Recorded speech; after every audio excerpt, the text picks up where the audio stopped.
Bienvenue sur le podcast Nourrissant. Je suis Mélanie Notary et j'accompagne mes clients à construire une vie personnelle et professionnelle nourrissante, joyeuse, fluide et profondément vivante. J'aime penser mon entreprise comme une fabrique de vie et de voix singulières. Le podcast Nourrissant, c'est un rendez-vous tous les vendredis à partir de 5h pour nourrir votre quotidien de réflexion, de partage d'expériences et de rencontres inspirantes pour stimuler la vie qu'il y a en chacun de nous. Bonjour à toutes et à tous, je suis ravie de vous retrouver aujourd'hui pour un épisode qui a une thématique qui me touche particulièrement en ce moment, puisque ça vient depuis un espace de prise de conscience et que voilà, je me suis dit, au vu des messages que je reçois en ce moment sur les derniers podcasts en solo, qui sont vraiment des partages de réflexion, des partages de vie, dans mes prises de conscience, dans mon intimité aussi. Si j'ai bien compris, ça résonne beaucoup ces messages actuels. Je parle avec beaucoup de personnes autour de moi et j'ai l'impression qu'on a quand même chahuté, bouleversé, en tout cas que la vie n'est pas forcément des plus simples depuis des mois. Et justement aujourd'hui, je voulais vous évoquer, alors c'est plus un combat intérieur finalement, mais entre lutter et puis accepter, se déposer. Parce que c'est quelque chose que j'ai beaucoup vécu depuis qu'on est rentré en France. Donc pour ceux qui me connaissent depuis 2022, vous savez que je suis partie en Amérique centrale, mais notamment surtout au Costa Rica, à partir du mois d'août 2022 et avec Julien.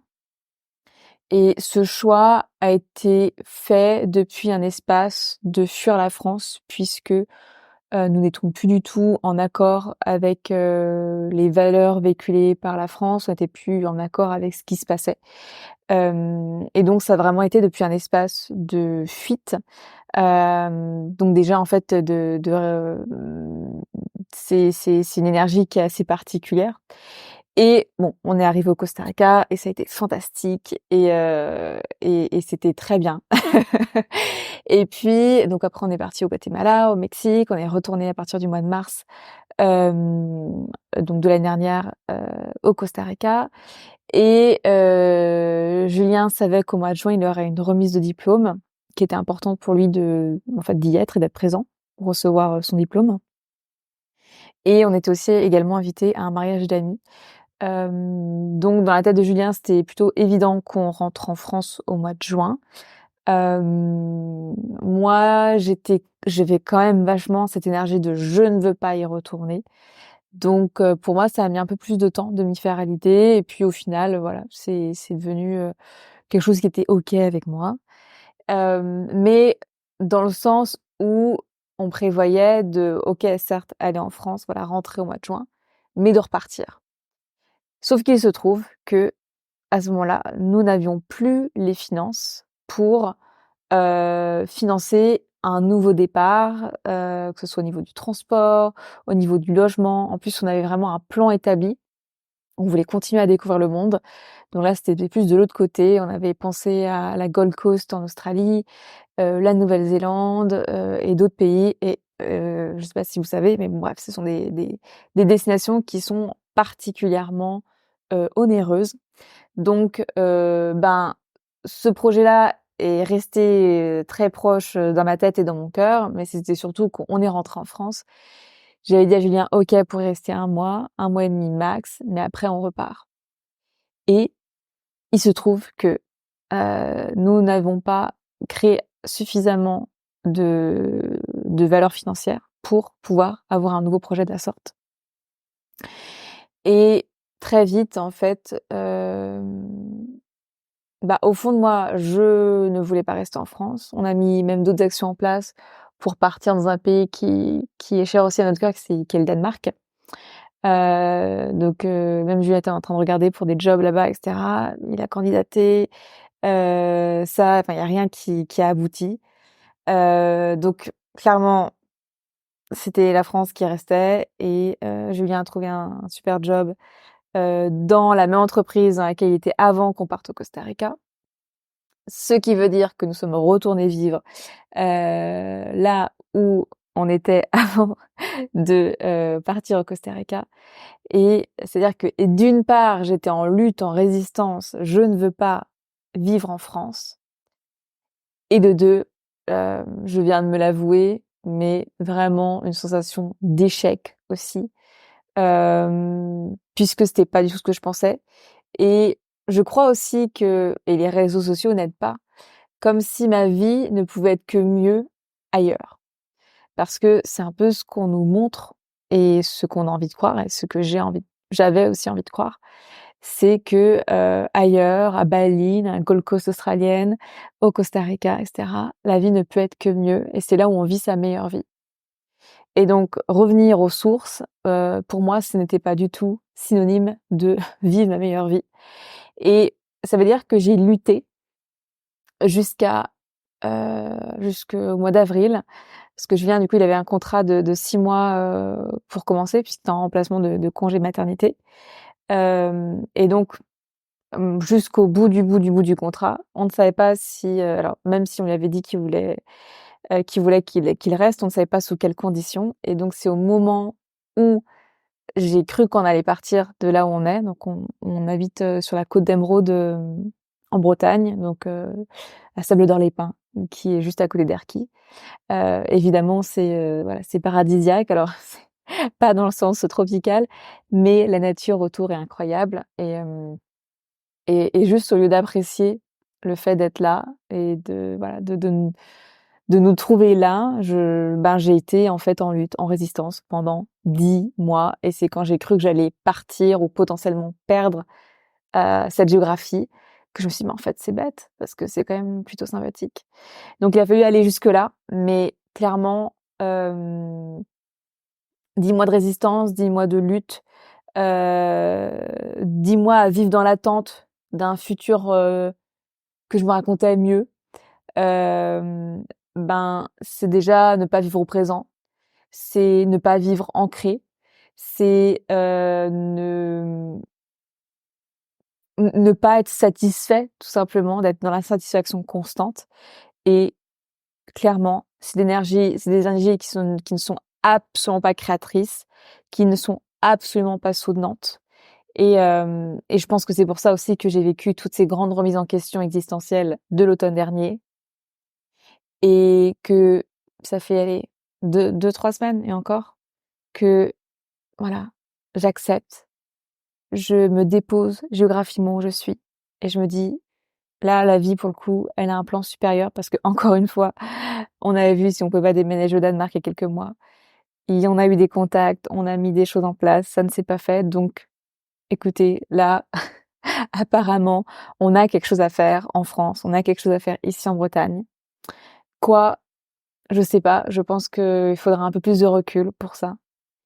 Hem, mais déjà, il y a une chose dont je sais, c'est que, mon grand-père est parti, à Noël, de l'année dernière, du coup, en 2023 et je suis très heureuse d'avoir pu être, là, présente, en Bretagne pour l'accompagner, pour pouvoir aussi faire, mon deuil et être présente.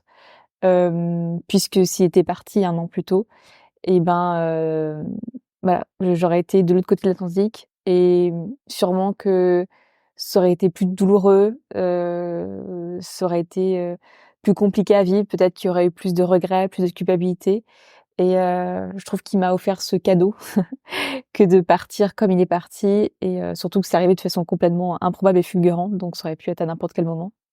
Donc voilà, rien que déjà pour ça, hem, j'ai de la gratitude et puis sûrement voilà, qu'on a plein de choses à faire en France. Déjà, on a notre famille qui est à côté, on voit aussi, des amis et on construit aussi, voilà, la continuité de notre histoire avec Julien, là. Notre histoire à nous, nos histoires aussi, individuelles en tant que personne et juste aussi rien que de se déposer et de plus être en lutte, ben, ça ouvre à autre chose. Je me suis plaint que je n'arrivais pas et qu'il n'y avait personne dans le coin où on habite, ce qui en soi, factuellement, n'est pas complètement faux. Mais depuis que j'accepte, en fait, que je me dis: «Bon, bah, de toute façon, on est ici, c'est pour le mieux», voilà, j'ai vraiment envie d'y croire. On fait des connaissances, on a une vie sociale, qui va aussi se créer, dans ce coin. Et en fait, d'être dans une autre énergie déjà d'acceptation, de satisfaction, de gratitude, bah, ça change complètement aussi notre réalité. Parce que, en fait, malheureusement, que ce soit, dans des énergies qui sont pesantes ou dans des énergies qui sont soutenantes, dans les 2 cas, on crée une réalité qui est différente et parce que encore une fois, tout part de nous. Donc ouais, je trouve que c'est important pour moi de vraiment parler de ces guerres un peu intérieures que l'on peut vivre, et justement vous inviter peut-être à voir s'il y a une lutte intérieure qui se crée sur une thématique particulière. Là, moi, je vous partage quelque chose de géographique, mais qui finalement aussi, un impact sur, ma vie personnelle, sur, à l'époque, enfin qui avait un impact sur ma vie personnelle, qui, hem, qui avait un impact sur, mon énergie, sur, ma santé mentale, sur mon entreprise. Enfin, en fait, c'était, tentaculaire et voilà, donc voir un peu c'est les espaces où potentiellement il y a de la lutte, où, où vous avez pas envie de vous y déposer, que vous avez pas forcément envie d'accueillir. Alors je dis pas que c'est forcément ce qu'il faut faire, de tout accueillir, c'est pas ça. Mais en tout cas, s'il y a une lutte, c'est qu'il y a quelque chose qui n'est pas aligné. Et voilà, ça peut être aussi l'occasion de se poser des questions pour justement, retrouver en fait tout simplement une paix intérieure. Alors la paix intérieure, de toute façon, c'est un grand concept. Je sais pas si un jour on peut vraiment toucher la paix intérieure. Alors après peut-être des centaines d'heures de méditation ou différemment. Peut-être qu'un jour je ferai un épisode là-dessus dans dans quelques années. Mais au moins de se sentir serein. Et moi, en plus, sur une thématique qui est aussi centrale que là où je me trouvais, clairement, ça veut dire que pendant 10 mois, ça a été, très dur pour moi, à l'intérieur de moi et ça a impacté, en fait, tellement de choses. Donc voilà, c'est ce que j'avais à partager là. C'est un épisode qui est clairement court, mais ça sert à rien de blablater non plus pour blablater. C'est un épisode qui vient vraiment du cœur. Quand je vous donne des exemples personnels, c'est pour que potentiellement vous puissiez aussi vous, trouver, vos propres, exemples à vous et vous prenez ce qui vous parle, vous laissez ce qui ne vous parle pas, comme toujours. C'est la responsabilité, de chacun et nous sommes tous différents aussi. Mais je pense que dans tous les étapes de nos vies, il y a des espaces où on va lutter et lutter trop longtemps, voilà, ça crée souvent de la stagnation, de la paralysie et c'est pas ça qui va porter. Voilà, moi je n'ai pas de regrets, je l'ai vécu, c'est comme ça. Aujourd'hui, je profite de chaque coucher de soleil qui se trouve en face de ma terrasse. Je profite d'aller faire des belles balades, à travers la plage et la lagune. Hem, Ce que j'ai vécu pendant tous ces mois, ça m'a amené aussi, ça a été riche, ça a été très difficile, mais ça a été forcément riche de plein d'enseignements et les prises de conscience se font au fur et à mesure quand aussi je m'autorise à lâcher et à accepter. Ça permet aussi de concentrer mon énergie sur autre chose qui me soutient beaucoup plus, et je vois d'ailleurs l'impact au quotidien. Hem, donc je vous souhaite, à vous de trouver votre sérénité, et voilà. C'est tout un cheminement, c'est la vie, c'est ça. J'aime beaucoup quelque chose, enfin je me rappelle, il y avait sur une carte, j'avais vu, hem: «La vie est belle, ce n'est pas pour autant qu'elle est facile» et je trouve que c'est assez juste. Alors je vous souhaite une merveilleuse journée et je vous dis à très bientôt. Merci pour votre présence. Si cet épisode vous a plu, je vous laisse tout de suite aller lui mettre 5 étoiles, un cœur ou un avis et vous abonner pour être informé des prochains épisodes. C'est comme cela qu'il grandit et que mon travail est mis en lumière. À très vite!